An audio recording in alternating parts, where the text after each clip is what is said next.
kabila sila.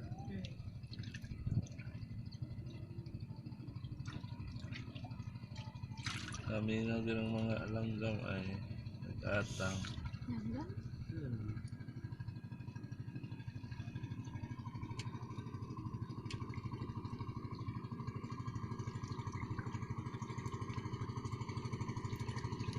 Ana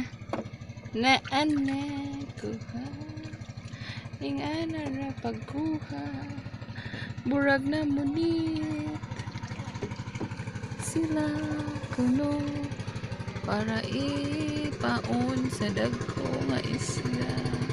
Nas Angel tanaw ay pakita napoy bata nga naligo. Napoy tao na nagban-uban og dito pa ko nagamit ng